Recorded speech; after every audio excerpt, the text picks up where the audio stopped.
Raise here. Okay. Chair now calls Dick Lavine. If you would, please state your name for the record and begin testifying. Yes, thank you, Mr. Chairman. My name is Dick Lavine. I'm the very senior fiscal analyst at the Center for Public Policy Priorities. This is my testimony. I believe you've had it since last week. The center is a nonprofit 501c3. We were founded by the Benedictine Sisters of Boerne, Texas in the early 1980s, although we're now independent of them. And you can see on our last page, we believe in a Texas that offers everyone the chance to compete and succeed in life. Now I'll be going over a lot of the same information as Dale has, possibly with a slightly different point of view, but most of what I'm talking about is from this tax exemption and tax incident study that the controller puts out, every 2 years. First, just look to see what taxes we pay in Texas. Half of those taxes are property taxes, and about another third are sales taxes, both the state and local sales tax, and everything else, the franchise tax, the severance taxes, insurance premiums, are all in that last 20%. And as Dale explained, we're a two-tax state. Most states have three taxes. We lack an income tax, and it distorts what our tax system is like and puts really heavy burden on what we have left, the sales tax and the property tax. Then if you look at the bar to the right, that's where the property taxes go, and more than half of the property taxes paid in Texas go to schools. I think that's now well known, and I think that's why there's such focus on school finance reform, because if you do want to lower property taxes, you really have to deal with school property tax. Now on the next page, talking, as Dale's just finished, about exemptions to the state sales tax, I have two longer pieces, one called Who Pays Texas Taxes, and the other is called Who Does Not Pay Texas Taxes. And I think I brought copies to all your offices, but I have additional copies with me if you need it. Just looking at the sales tax, you can see that we could bring in a total of $164 billion, but $93 billion we do not collect for various reasons. As Dale mentioned, some of that is because there are things taxed under another law. If you've already paid the gasoline tax, you don't have to pay a sales tax on top of it. And there are other items exempted, the residential water and electricity, or groceries, or prescription and over-the-counter drugs. All those are exempted. The last is the service exclusions. These are, it's called exclusions rather than exemptions because the sales tax was created here in Texas in 1961 and at a time when we had a manufacturing economy. And the focus was people made and bought and sold things. We're now in the 21st century. It's a service economy, and a lot of economic activity takes place in services, but they've never been covered by the sales tax. They're not specifically exempted, they're just excluded. And we focus a lot on business and professional services, legal and accounting, stockbroker, real estate agent, management consultant, architects. All those are not taxed by our sales tax. And we will have to discuss this further, but I'm not sure that whether under the Wayfair opinion that they could not be taxed. It might be an administrative issue, but I think they should be subject to the Texas sales tax if the service is received in Texas, whether it's done by an architect in New York or wherever. And that last one, it's only $667 million, but those are the discounts that retailers receive. Partly there's a discount just for filing their sales tax. Just taking the sales tax collected by their customers and remitting it to the controller, it's a 0.5% discount. And that's for the cost of collection, although I think that is also probably outmoded. Given modern automated inventory systems, I don't think it would take a 0.5% extra cost just to collect that sales tax and turn it into the state. But more important than that is the early filer discount. So that if you're collecting your taxes, say in February, your sales taxes in February, they're not really due until the end of March or near the end of March. But if you submit them early in February, you get a 1.25% discount. It's essentially a loan from the state that is an extremely attractive rate, and I'm not sure why we have to be doing that. Getting rid of that might be a 1 month bump, a 1 month loss in sales tax, but it's an unnecessary expense to the state, and if you're looking for money to help reduce school property taxes, that's one place you may want to look. The next page is a similar chart having to do with school property taxes. Again, if all property were taxed, we could bring in 107, or schools could bring in $107 billion. When I say we, obviously, with school property tax, if the schools aren't bringing it in, the state makes up the difference for them through the school finance formulas. We lose $10 billion to various homestead exemptions, the $25,000 statewide homestead exemption, the 10% appraisal cap, your taxable value can't go up more than 10% a year, the 20% optional local homestead exemption that some school districts give. Then $8 billion is lost to the ag exemption, and I was looking at the 2015 LBB GEAR report, the Government Effectiveness and Efficiency, I think it is, report, goes into good detail about that ag exemption and how it probably could be tightened to be made more uniform and to ensure that only land that really is ag land gets the special break, and other land that's just being held for development on the urban edge of urban development maybe should be taxed closer to its potential or its real market value. And then there's this $13 billion for other things, and let me just point out one of those is Chapter 313, the school property tax abatements that I think you'll be hearing about. The controller in this report calculates the revenue lost to the state, because when the school district agrees not to tax the liquefied natural gas export terminal or whatever it is, that's money that is made up to them through the school finance system and is considered a cost to the state. And that cost out of the budget that's being written right now is $1.6 billion. And from the controller's estimates, the amount lost to the state in the next budget, which would be, the 22-23 budget, grows to $2 billion. It's a very popular and very fast-growing program, but the downside is that there's a large cost to the state. And there's been some recent studies. There's a professor at UT Austin here, Nathan Jensen, who estimates that 85% of the projects receiving that special tax treatment would have come to Texas anyway, maybe an adjoining school district. There's no need for the state to be subsidizing competition between school districts. All we care is that they come to the state of Texas. And there are many good reasons for most of these projects to come here. And if we need to compete with other states, I think we'd be better off competing with an educated workforce or an adequate infrastructure so you don't get stuck on the interstate trying to get here in the morning. And have those projects come here for the other good reasons and pay their school property taxes. So what's left is the $75 billion that actually schools do bring in. Now this next chart is just a review of things that happened in 2015, many of which came through this committee. Let me start on the right hand, the less revenue. In 2015, the legislature cut the franchise tax rates by a quarter. And as Dale says, the fiscal note on that is $2.6 billion. That's $2.6 billion less that the controller estimates was being brought in through the franchise tax. And let me emphasize that 100% of that $2.6 billion came out of our schools. Because when the franchise tax was reformed in 2006, becoming what's now called the margins tax, the idea was that that extra money was going to be used to buy down school property taxes. So what the controller has to do is calculate how much would have been brought in under the old franchise tax law. That goes to general revenue. And the excess, because of the changes made in 2006, go into what's called the Property Tax Relief Fund. And the purpose of that fund is to replace the school property taxes that were cut in 2006. So when you cut the rate by a quarter, all that money is money that would have gone into the Property Tax Relief Fund, which would have gone into the Foundation School Program. So that's a $2.6 billion direct loss to the Foundation School Program. And then another major loss for general revenue is the sales tax diversion to the highway fund.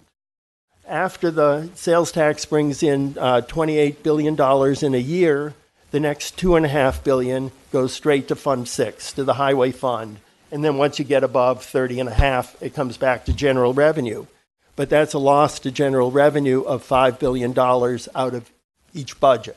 It's being spent by the Highway Fund and through TxDOT, but it's not available for the Appropriations Committee to decide to do anything else with. Then on the left-hand side are some new responsibilities that were taken on in 2015 that reduce the amount available for appropriation. The Department of Public Safety and Department of Motor Vehicles had been funded directly out of the Highway Fund. Now they're funded out of general revenue. And there was also an increase of the homestead exemption. I mentioned the school homestead exemption is now $25,000. It had been $15,000 and was raised in 2015. Now the next set of charts are charts that I believe the controller showed to you last week. So I'll go through them quickly, but it just shows you the reliability of various sources of revenue that you may need to discuss if you're looking for replacement revenue for cutting property taxes. The left hand is the property tax itself, and you can see that over the 20 years covered in this chart, there's only one down year where property values went down, and that was the year of the global financial crisis. Hopefully we don't see those very often. You can see that sometimes values were up 12%. The worst year, that year of the crisis, was down 2%, but it's a fairly stable source of revenue. Compare that to the sales tax on the right. Over the same 20-year period, there were 5 down years. So it's a lot more volatile, a lot more sensitive to the consumer economy. And in its best years, it also was up 12% a year. And in its worst year, it was down 6%. Then on the next page is the severance tax. And we've highlighted the y-axis in yellow just to show how much you have to compress. That goes all the way up to 80% in its best year, but down 50% in its worst year. And out of the 20 years covered, there are 8 down years. That's 40% of the time that severance tax drops on a year-to-year basis. Now to go on to who pays Texas taxes. Dale had been describing in terms of how much the business pays. We also, using the controller's numbers, look at it on the family basis. And what the controller does is take all Texas households, ranks them by income, divides them into 5 equal groups or quintiles, and then determines not just what families in those income groups pay directly in taxes, but what they pay indirectly. Because when a tax is being paid, say, by a business, it's being passed on. Partly it's in lower profits, maybe in lower wages, or it just may be in higher prices sold, demanded of the consumer of whatever it is that business is doing. And you can see that Texas has what is technically called a regressive tax system. The percentage of family income going to paying taxes directly or indirectly for the lowest income group, which is under about $38,000, is more than 16%.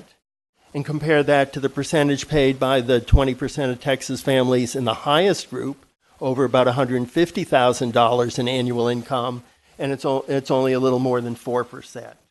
And we're talking about having everybody a chance to compete and succeed. It is awfully hard to succeed and work your way up into the middle class when you have a tax burden like that as you're struggling along. Now this next one is a different way of looking at the same numbers. Only here on the left-hand bar, we see the share of personal income in Texas received by households in each one of those 5 groups, compared to the percentage of total taxes paid in Texas by each one of those 5 income groups. Now, in a proportional system, those 2 bars would be the same, and the amount of income received by households in that group would be the same as the percentage of taxes paid by that group. But you can see here that for Yes, 4... Representative Rodriguez, I think, has a question for you. Sorry to interrupt you, Dick. On the previous slide, real quick, when you're talking about the percentage of income paid in taxes, is that predominantly sales or property? Well, considering the property is half of all taxes, it is largely property, but the extreme regressivity of the system is primarily because of the sales tax. And I would assume that if you're below 30, it's maybe not a good assumption, but if you're below 37,000, you're probably renting versus owning your home other than that. Right, but renters pay property tax too. Via- They don't pay it themselves, but their landlord pays it, and you can be sure when the rent's being calculated, the landlord takes into account how much they have to pay back in property taxes. Okay, thank you. Yes. Follow-up question? Yes. Sure. Chairman So, Murphy. so the sales tax, it's kind of interesting, if you chart out that same data by the dollars paid by the various cohorts, it seems like there's just sort of a flattening out. In other words, the people at the top end are paying twice the dollars of taxes as people at the low end. And so it seems like it sort of flattens out that there's only so much sales tax items that an entity can, or a person, family can consume. That there's sort of a minimum threshold that you have to consume a certain amount of things. And then once you get above 200% of that, you're sort of done. Well, you may be right about the dollars. I was just trying to do it in my head, but I'm not sure I'm going to do it accurately. Well, I Um, had but time to as- sit here with my calculator and work that out. But as a rule of thumb, families at the bottom spend about 3/4 of their income on taxable items. Mm-hmm. Families in the middle, maybe about half, and families at the top, only about a quarter. Right. Because they're either spending it on non-taxable services, or they don't spend it at all because they have money for investing, or they go out of state with it.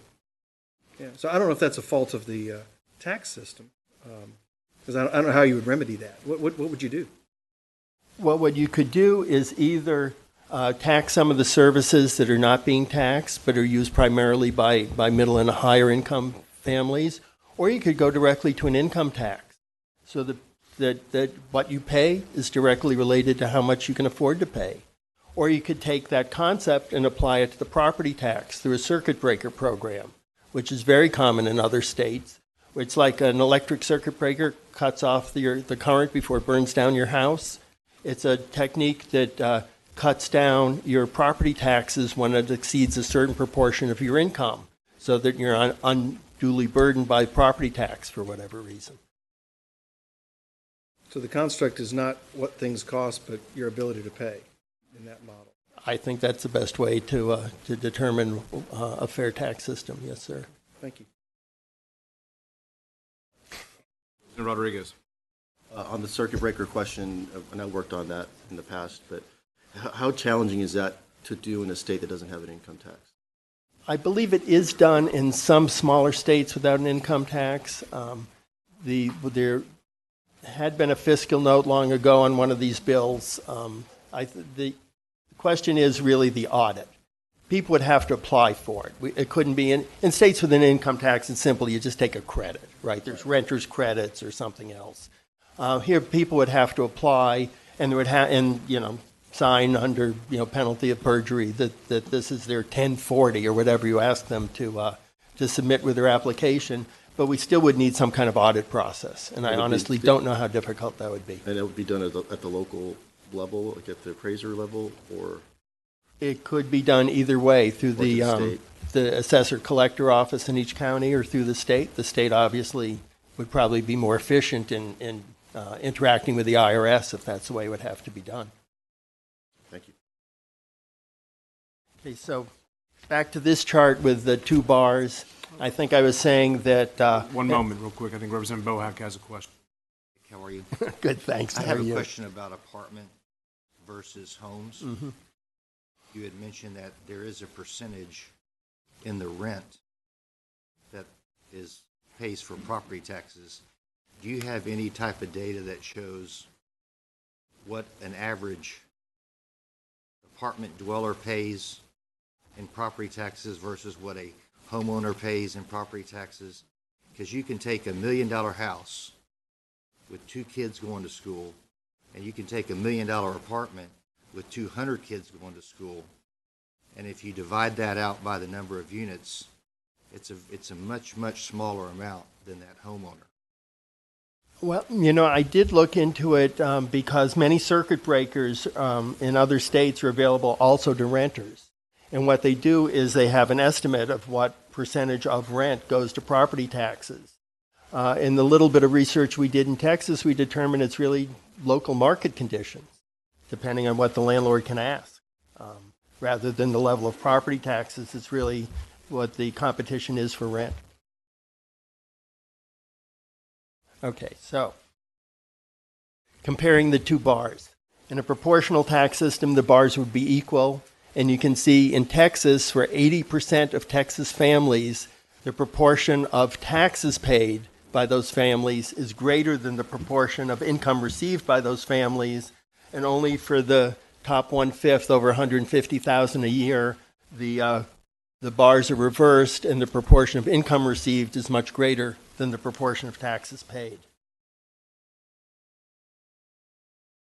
Now, there's several other ways of looking at some of the same information. Again, this is from the controller's report. There's a mathematical calculation called the Suits Index. That's the same thing as how proportionate or progressive or regressive a tax is. A 0 would be a proportionate, and those two bars would be equal for all income groups. In Texas, all our major taxes have Suits Index below 0. And you can see that actually it's the severance taxes that by this measure are the most fair. And as you work your way down, the franchise tax is less unfair, I guess we would call it. Then comes the school property tax with 0.099, and much below that is the sales tax at 0.226. So at least from a tax equity point of view, the property tax is a much less inequitable tax than the sales tax or some of the other taxes that are available to us. What is this value? Is this a standard deviation? What is this? The Suits Index? Yes, sir. I think it's, you draw a line showing the proportion of income received by income groups as you go left to right, and then the proportion of taxes paid. And so if the proportion of income and proportion of taxes were equal, it would be a 45-degree angle. And if it's not, you get a curve that goes underneath or above that diagonal line.